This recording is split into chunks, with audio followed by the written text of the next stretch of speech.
The 5 portrait lighting positions are the key to all light on set. So if you don't know what they are, or you need a refresher, stick around. Hi, this is JP Morgan. Today on Silence, we're going to cover the 5 basic portrait lighting positions. If you already know these, you're going to want to stick around as a refresher course. If you don't know them, this becomes a foundation for all lighting situations. It really, truly does. So I've got Kiana Babaeva here with me. You can follow her at Instagram at Oxygen. Instagram at Oxygen. So check that out. She's going to be here. She's kind enough to sit and allow me to work lighting positions on her in place. That sounds stupid, doesn't it? We're going to bring this light around. Got an overhead camera that'll show us where we move this light. I'm going to try to talk about the really subtleties of each of these positions, because even though they seem pretty simple and pretty straightforward, there are some real subtleties on what make these work. These lighting positions are tried and true. They're the things that people have used forever.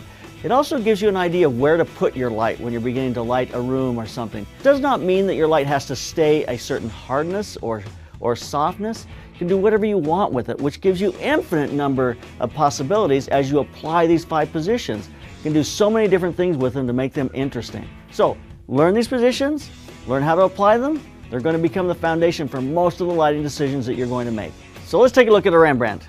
Rembrandt truly liked that dark shadow, and as he would look at light coming through a window or whatever light source he was using, he started to see that the nose naturally makes a triangle on a person's face. First off, this Rembrandt here, it's way too low. So this light's got to go up, up, up, up, up, up. When I get this light in the right position, her nose closes the loop that's underneath her chin here. So her chin shadow, this nose shadow breaks into that chin shadow and creates a triangle. That's a true Rembrandt, a very pretty light. Now I can take and fill this. Just a little bit of light. I can fill this. I can make this a very flat Rembrandt. You know, I can pull it out and make it kind of shadowy, or we can just let it really be deep. It really depends on what you want to do. So you have all the options in the world. I can fill this from underneath. If I want to favor opening up the shadow under her chin, I can really do whatever I want. If I fill it from behind, I can almost take my Rembrandt and start to give myself a little bit of hair light on her. So it becomes an easy transition into other different kinds of lighting. But a Rembrandt becomes our first one. The #1 lighting position is our Rembrandt. Now again, she's turned away from the light. Her shoulders are turned to the light, but her head is turned back to the camera. But now that gives me the opportunity to create what's called a split light. A split light is simply splitting the face right down the center. So I'm going to bring this light way around. I'm going to use my Rocky Mountain leg here with my Kupo stand. Whoop! We're falling apart over here. The reason I like octadomes versus square boxes is very, very simple, and that's just simply I like the round highlight in the eye. That's why I like them, and I think they're a great choice. A square box is square, a round is round, feels more like lighting sources that we see. It looks right in the eye. So there's our split light. We've moved the light way around to the side, and then now the light just simply does exactly that. It splits the face. Highlight, shadow. There's no bleed of the light around onto the side of the cheek. We're still looking into the shadow side of the face. If she turns her face into the light now, and there comes the Rembrandt. Chin down a little bit. There you go. Now look back and come back this way here. So we're going from a Rembrandt into that split light. So those two transition pretty easily. Split light to Rembrandt to a broad light. Very easy to kind of transition between those 3 lights. When you get this in the right position, they look fabulous. So again, I can open this up outside of her face. Gives me the ability to really open that up. And if we want to flatten it out, I can really get in there and flatten it out as well. Again, I can try to do something that opens up a little bit of her hair and gives us something to look at there. So there's a split light. Now, if we simply take her and turn her legs away from the light, and now she's moved her position looking away from the light, she looks back into the camera now. We've taken that split light and it's turned into a broad light. We're basically looking at the broad lit side of her face through the camera. The camera's looking at the side of the face that's lit. It's a position that is used all the time. I don't think it's the most interesting. I like to look into the shadow side a little more than I do the broad side, but it's certainly a position that looks very nice. If I fill this correctly, this broad light can be very pretty. If we push in with this, we get just this open kind of lit. It's like really bright highlights on the broad side of her face, and then a nice open look on the shadow side when you push this card way in. Just let it really open up and fill. Again, we can come up in the back, try to get a little light on her hair, or we can even come in underneath if we want, which changes the look a little bit. And there's a broad light. You see the broad light used all the time. It's a very, very common light, but probably not as much as a Rembrandt or a split. Now we're going to go to what's called a butterfly or a Paramount light. Why is it called a butterfly or Paramount light? Well, it's called a Paramount light because back in the 20s and 30s, the light, a lot of the actresses wanted to have a Paramount, which is a high light overhead that gives this little kind of butterfly underneath the nose. That's why it's called a butterfly light. A lot of actresses had this in their contract. They couldn't be photographed unless it was with a butterfly light. So a butterfly light is very easy. I'm going to take my light, I'm going to move it all the way around. I'm going to slide it right next to my camera here.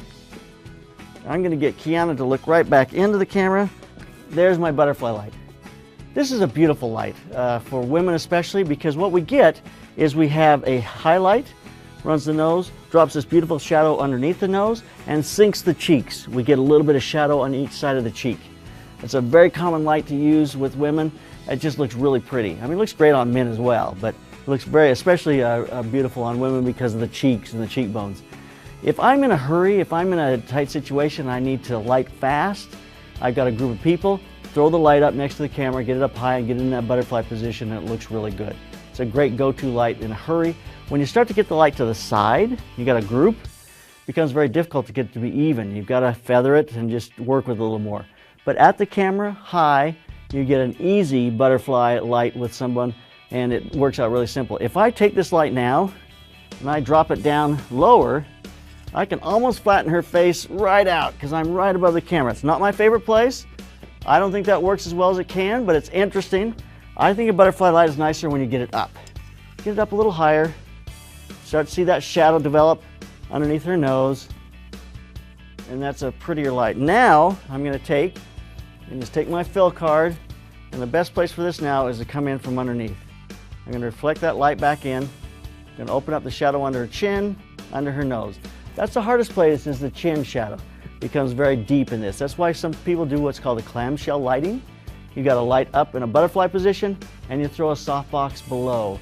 It just opens up the shadows. You put that on a lower setting, it opens up the shadows beneath the chin, underneath the nose, and just kind of flattens things out a little bit, but looks very, very nice. See a clamshell lighting all the time. But this acts kind of like a clamshell light in that it's bouncing back in. Clamshell is just simply two softboxes. If you look in her eye, you can see that round catch light in her eye. That gives us a sense that she's alive and not dead, so we want that catch light. So this octodome has got to be up a little bit to give us that nice shadow. Too low is too flat. Too high starts to deepen her eyes, and that nose shadow starts to drop way onto her chin. We don't want that. But now let's go to the last one. It's called a loop light. It's a loop light because it doesn't close the loop onto the chin and become a Rembrandt. It's a loop that just kind of dives into the cheek. Don't want it straight across, so if I bring this around for a loop light, I'm coming all the way around here now. And I can loop this from either side. It doesn't have to be here or there, up or down, in or out, in a box with a fox. So I can do a loop light from this side, but because of this white wall, it's just killing it. You don't see it very well. So I'm going to take this back around to a loop position. The difference between a loop and a Rembrandt is the loop light's going to be kind of in between the two, and it's going to be a tiny bit lower. So when this light's too low, this is not a loop light. Even though I've got a shadow coming off and somebody say, oh, well, that's a loop there. No, that's just a broad, deep shadow along the side of her nose and has no interest at all. So bring this up a little higher. And around a little bit here to the front. She has such a petite nose, we don't see a really heavy loop light on her face. And bring this up just a little bit. Now we see this loop starting to develop on the side of her nose there. It gives us a nice bridge line, a shadow line on her nose, a nice loop off to the side, but doesn't close it, doesn't turn it into a Rembrandt. We still see a highlight in there, so that loop just kind of starts to dive into her nose or to her cheek. So again, very easy to fill this. Make it as flat as we want and open. It's fascinating because every single face is different. You think, oh, that person looks great, look great with this. And it's like, they don't. It just, I mean, they may or they may not, but it depends on the size of their nose, it depends on the way their cheekbones are, it depends on how sunken in their cheeks are. Every single thing is going to be a little bit different. So as you're lighting a person, look at their face, think about the different portrait positions, position it, experiment a little bit, height, just keep moving around and experimenting. Don't get yourself locked into, well, I threw the light up in this position, so it's got to be there.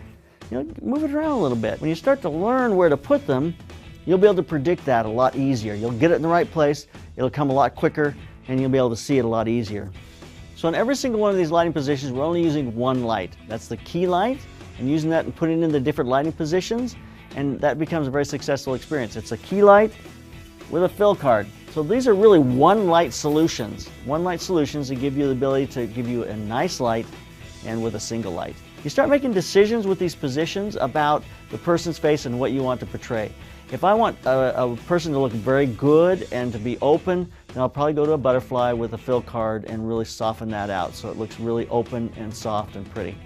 Also, the size of this source is going to make a huge difference. This is a pretty small source. A larger source is going to make this Rembrandt wrap more. So the light's going to see into the Rembrandt more, and the shadow side is going to be filled a little more than it is. So by adding a large source, this Rembrandt can be open on the shadow side. By adding a smaller source, you can make this Rembrandt even harder. If I take this box off, which is really easy to do,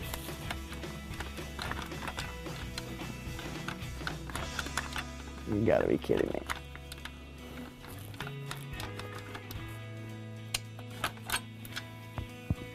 I knew how that worked.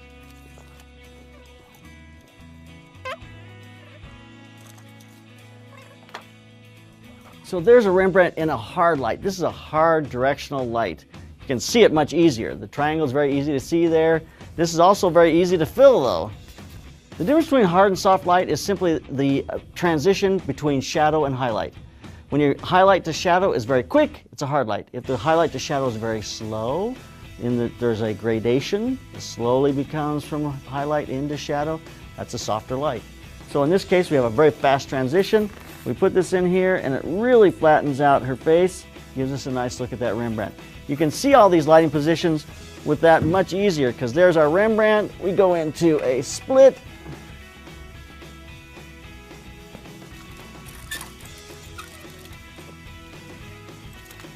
Down to a loop light.